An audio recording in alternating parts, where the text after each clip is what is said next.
Hello everyone. जय हिंद। आज है 24 सितंबर और आज की इस वीडियो में हम 24 सितंबर से बनने वाले करंट अफेयर के सभी इंपॉर्टेंट क्वेश्चंस को कवर करने वाले हैं।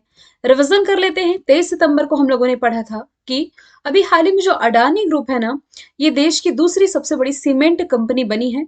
और अभी हाल ही में जो स्केल ऐप लॉन्च किया गया है, ये चमड़ा उद्योग यानी कि लेदर इंडस्ट्री से रिलेटेड है। अभी हाल ही में उत्तर प्रदेश के बनारस से लेकर के असम के बोगीबिल के बीच में सबसे लंबी नदी क्रूज सर्विस की जो शुरुआत है, ये की जाएगी। और प्रियदर्शनी अकादमी के प्रतिष्ठित स्मिता पाटिल मेमोरियल अवार्ड से सम्मानित किया गया है। अभिनेत्री आलिया भट्ट को वर्ल्ड अल्जाइमर डे 21 सितंबर को मनाया जाता है। और भारतीय सेना ने सियाचिन ग्लेशियर में, यानी कि ये जो कि सबसे ऊंचा युद्ध क्षेत्र है, यहाँ सैटेलाइट ब्रॉडबैंड आधारित इंटरनेट सर्विस की शुरुआत कर दी है।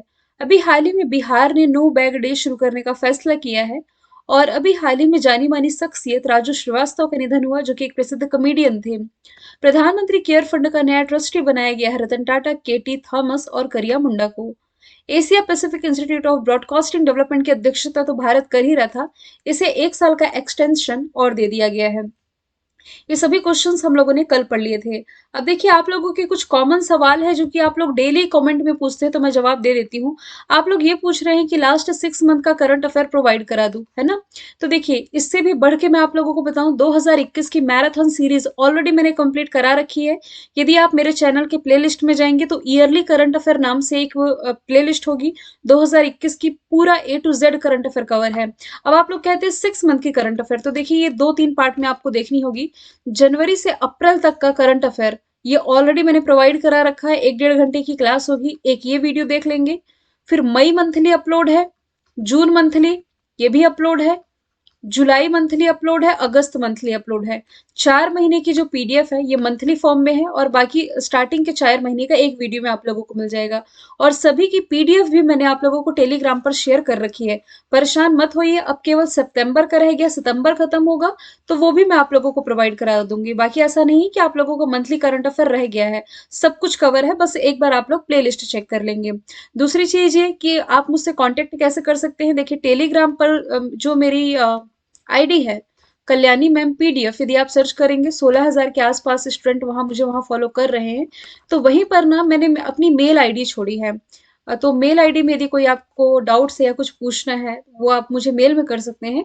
और सोशल नेटवर्किंग पर तो देखिए, फिलहाल मैं इंस्टाग्राम पर एक्टिव हूँ। जिन्हें 2 आईडी शो हो रही होगी इंस्टाग्राम में, तो इंस्टाग्राम की लिंक भी मैं शेयर कर दूंगी। एक पहले बना हुआ था अकेडमी के टाइम में, वो बंद है। ऑफिशियल करके जो है एक न्यू आईडी है, वो मैं टेलीग्राम पर शेयर कर दूंगी, आप लोग चेक कर लेंगे, जो मैं जिसमें एक्टिव हूँ। ठीक है, तो चलिए शुरू कर लेते हैं। आज का हमारा जो पहला क्वेश्चन है, संयुक्त राष्ट्र महासभा यानी कि यूनाइटेड नेशंस जनरल असेंबली की 77वीं बैठक ये कहाँ आयोजित हुई है? तो इसका जो आयोजन है ये किया गया है न्यूयॉर्क में, यानी कि ऑप्शन नंबर डी इसका राइट आंसर हो जाएगा। तो इस क्वेश्चन को जानने से पहले थोड़ा सा हम यूनाइटेड नेशंस के बारे में जानेंगे, यानी कि संयुक्त राष्ट्र के बारे में। यूनाइटेड नेशंस की जो स्थापना है ये की गई थी 24 अक्टूबर 1945 को। और इसका जो हेडक्वार्टर है ना, ये हो जाएगा न्यूयॉर्क में। न्यूयॉर्क ये अमेरिका का एक शहर है। ये पोटोमैक नदी के, माफ कीजिएगा, पोटोमैक नदी के किनारे तो वॉशिंगटन डीसी स्थित है। न्यूयॉर्क है ना जो, ये हडसन नदी के किनारे बसा हुआ है। यदि आप लोगों को याद होगा तो अभी हाल ही में यहाँ पोलियो वायरस फैलने के कारण यहाँ इमरजेंसी भी घोषित की गई थी। ठीक है, तो इसी न्यूयॉर्क में संयुक्त राष्ट्र महासभा की 77वीं बैठक का आयोजन किया जा रहा है। जिस यूनाइटेड नेशंस का मैंने डिस्कशन किया है ना, इसके 6 भाग आप लोगों ने डेफिनेटली पढ़े होंगे। इस 6 भाग में से देखिए, जो 3 भाग है ना, ये एग्जाम का पार्ट बनते हैं। और 3 तो वैसे चर्चे में नहीं भी रहते, फिर भी मैं यहाँ लिख देती हूँ। देखिए, एक आर्थिक न्यास सॉरी आर्थिक सामाजिक परिषद आप लोगों ने पढ़ी होगी, एक सचिवालय पढ़ा होगा, एक न्यास परिषद, जो कि बहुत ज्यादा तो चर्चे में नहीं रहता, लेकिन बाकी 3 जो चर्चे में रहते हैं, यूनाइटेड नेशन सिक्योरिटी काउंसिल यानी कि संयुक्त राष्ट्र सुरक्षा परिषद, जिसका अस्थायी अध्यक्ष भारत को चुना गया है। और क्योंकि इसके 5 ही स्थायी होते हैं, अस्थायी में भारत है, जिसकी 2 साल के लिए मेंबरशिप होती है। फिर इसके बाद जो चर्चे में रहता है ये है अंतरराष्ट्रीय न्यायालय, या इसे आप इंग्लिश में कह सकते हैं इंटरनेशनल कोर्ट ऑफ जस्टिस। और तीसरा इसका जो हिस्सा है इसे ही आप यूनाइटेड नेशन जनरल असेंबली या संयुक्त राष्ट्र महासभा के नाम से जानते हैं। तो देखिए यूनाइटेड नेशन के जितने 6 भाग हैं इन सभी में 5 का हेडक्वार्टर ये तो न्यूयॉर्क में है, एकमात्र जो इंटरनेशनल कोर्ट ऑफ जस्टिस है इसका हेडक्वार्टर आपको हेग नीदरलैंड में याद रखना है। ठीक है। अब यदि मैं बात करूं यूनाइटेड नेशन सिक्योरिटी काउंसिल की, जो कि एक तरह की आम सभा है, तो इसका जब 76वां यानी कि 76 सेशन चल रहा था, तो इसकी जो अध्यक्षता है ये कर रहे थे अब्दुल्ला साहिद। अब्दुल्ला साहिद ये कहाँ के थे? ये थे मालदीव के। अब ये अध्यक्षता कर रहे थे तो भारत के लिए प्लस पॉइंट था, ताकि यूनाइटेड नेशन जनरल असेंबली में मालदीव के जो अध्यक्ष हैं, इसलिए क्योंकि भारत मालदीव के संबंध अच्छे ही रहे हैं, तो मालदीव के जो व्यक्ति हैं अब्दुल्ला साहिद 76वें सत्र की अध्यक्षता कर रहे हैं, तो ये भारत का पक्ष इसमें से मजबूत बन जाता है। और अब 77वीं सत्र की अध्यक्षता कसाबा कोरसिक कर रहे हैं और भारत को इसमें रिप्रेजेंट करेंगे जो हमारे विदेश मंत्री हैं एस जयशंकर। ये जो 77वीं बैठक रही इसमें मेन पर्पस रहा, मतलब उद्देश्य इसका, कि विश्व भर में बढ़ती हुई जो भुखमरी की समस्या है इसे कैसे निजात पाई जा सकती है, वैश्विक नेताओं को एक मंच पर लाने के लिए इसका आयोजन किया गया है न्यूयॉर्क में। थीम थी a watershed movement transformative solution to interlocking challenges. अब यदि मैं बात करूं कुछ बैठकों की, तो ताशकंद में क्या आयोजित किया गया? उज्बेकिस्तान के ताशकंद में इस साल का संघाई कॉरपोरेशन ऑर्गेनाइजेशन समिट आयोजित हो रहा है। नेक्स्ट ईयर इसे भारत होस्ट करेगा। वर्ल्ड ट्रेड ऑर्गेनाइजेशन की जो 12वीं मंत्री स्तरीय बैठक है ये जेनेवा स्विट्जरलैंड में हो रही है, जबकि इस वर्ष का जो G20 समिट है ये इंडोनेशिया के बाली में आयोजित किया जा रहा है। नेक्स्ट ईयर इसे भारत होस्ट करेगा।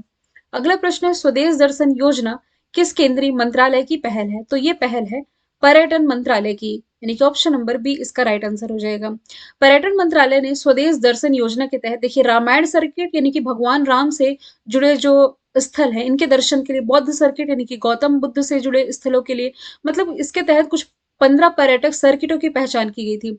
जो हमारे केंद्रीय संस्कृति मंत्री है ना जी किशन रेड्डी, इन्होंने अंबेडकर सर्किट को कवर करने के लिए एक विशेष पर्यटक ट्रेन की अभी हाल ही में घोषणा कर दी है, जिसके कारण चर्चे में आया है। तो ये जो ट्रेन है भीमराव अंबेडकर से जुड़े जो प्रमुख स्थल है इसका दौरा कराएगी, जैसे कि महू, महू में इनका जन्म हुआ था। महू कहाँ है? मध्य प्रदेश में, इंदौर के पास है। इसे अब अंबेडकर नगर के नाम से जाना जा रहा है। नागपुर में यहाँ इन्होंने स्टडी की, दिल्ली में निधन हुआ और मुंबई में अंतिम संस्कार किया गया।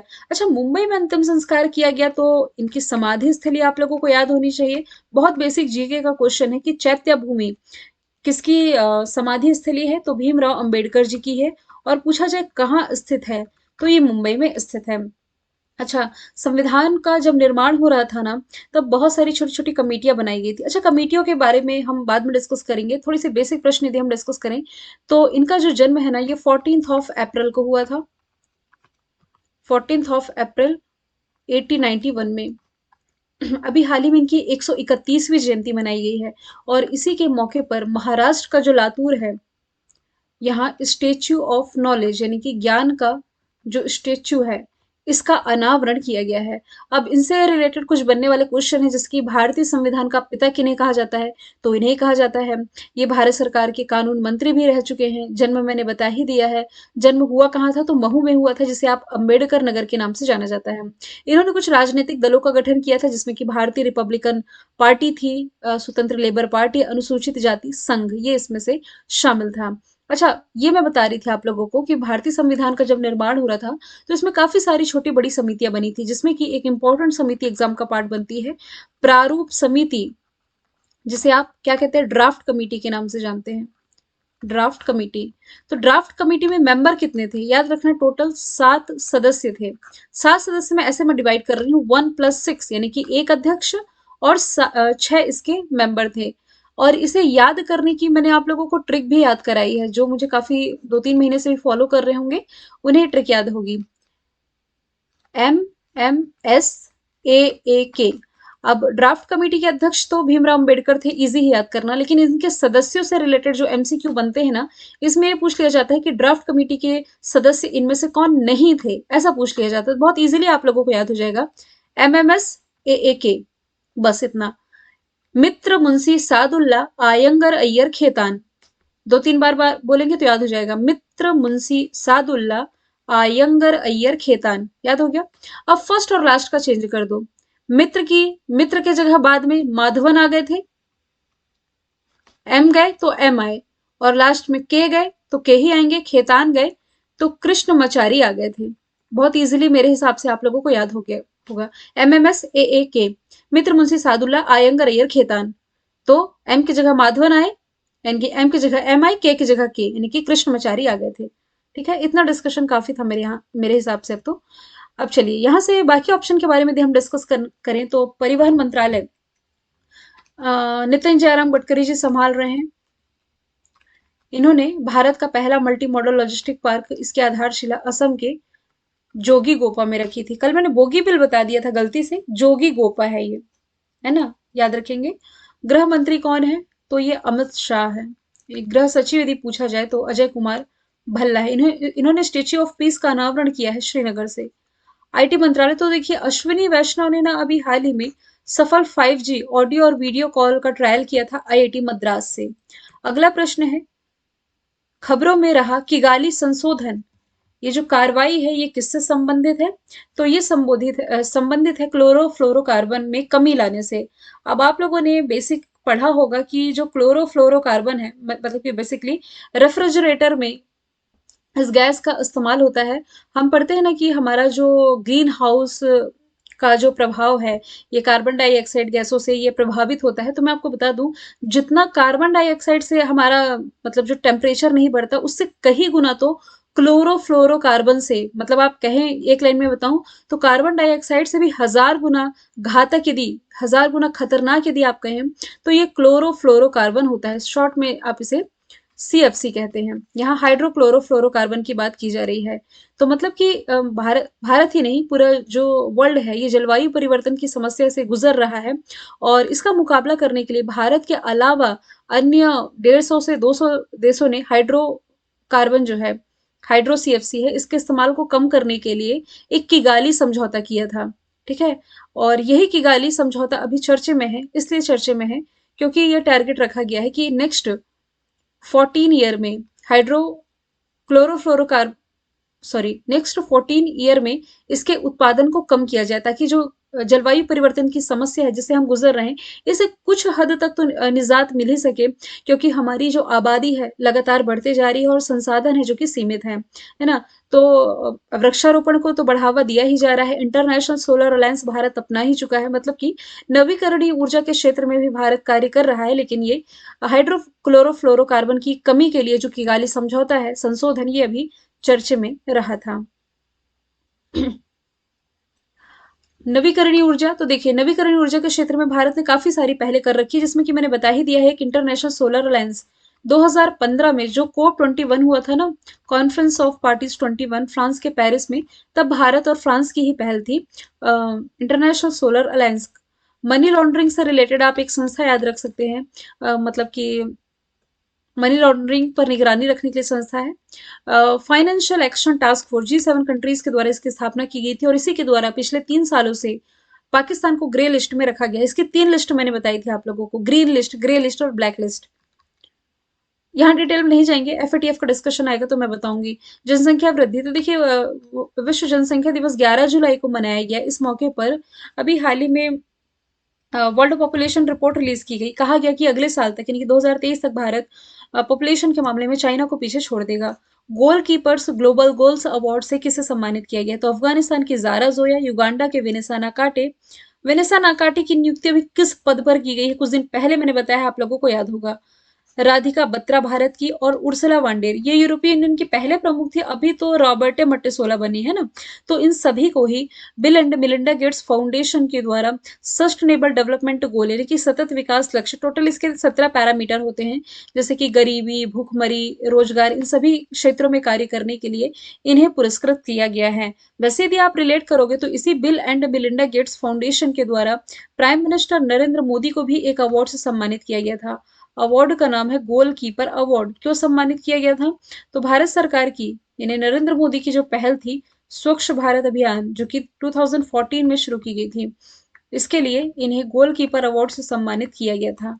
अगला प्रश्न है, वर्ल्ड राइनो डे कब मनाया जाता है? तो ये हर साल 22 सितंबर को मनाया जाता है। एशिया और अफ्रीका में रहने वाले गेंडों की प्रजातियों के खतरे के बारे में लोगों में अवेयरनेस लाने के लिए दिवस मनाया जाता है। इस बार की थीम थी 5 राइनो स्पीसीज फॉरएवर, मतलब कि 5 तरह की जो गेंडे की प्रजातियां बची हैं, इनके खतरों के बारे में लोगों में अवेयरनेस लाई जा सके। वर्ल्ड बैम्बू डे यानी कि बांस दिवस मनाया गया 18 सितंबर को। अल्जाइमर डे और शांति दिवस 21 सितंबर को। और एक अंतरराष्ट्रीय सांकेतिक भाषा दिवस ये 23 सितंबर को मनाया गया है। अच्छा, गेंडे से आप लोगों को ना काजीरंगा नेशनल पार्क असम का याद रखना, जो कि एक सींग वाले गेंडे के लिए फेमस है।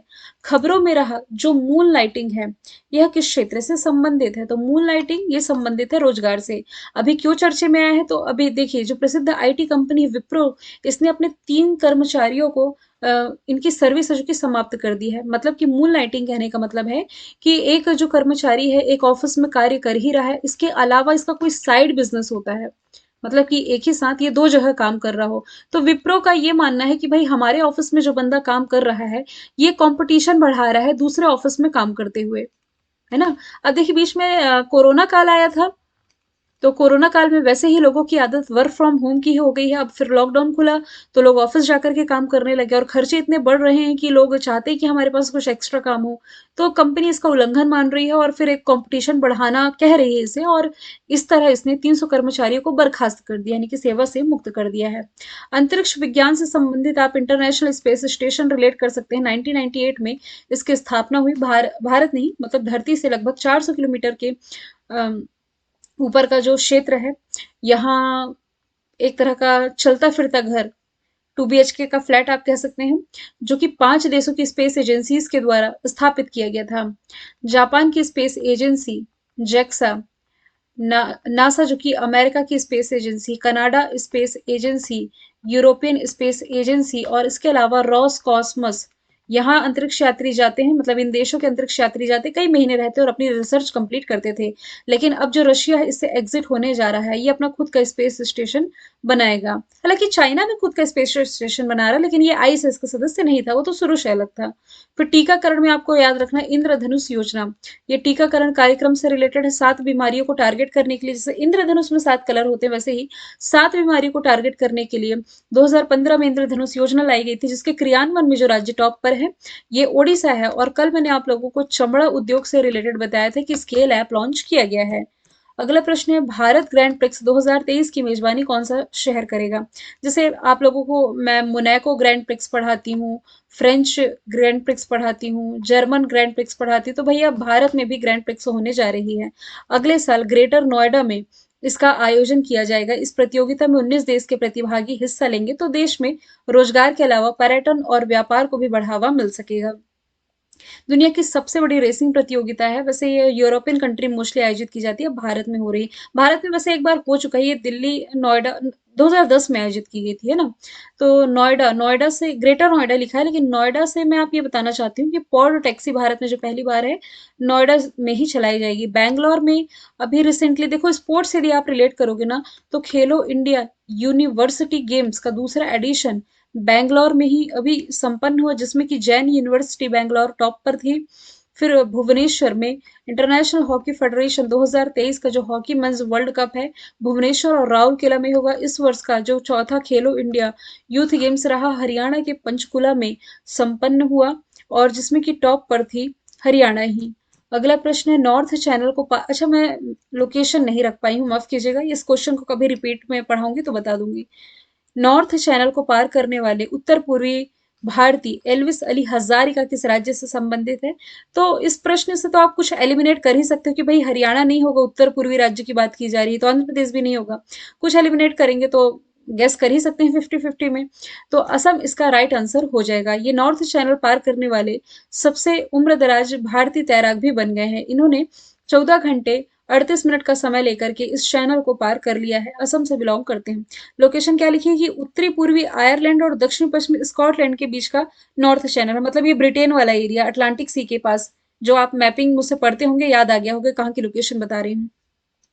असम की यदि मैं बात करूं तो इसकी राजधानी हो जाएगी दिशपुर, मुख्यमंत्री हो जाएंगे हेमंता बिस्वा शर्मा, राज्यपाल हो जाएंगे जगदीश मुखी। नामेरी, ओरंग, काजीरंगा, दिहंग पटकाई, ये सभी नेशनल पार्क असम में है।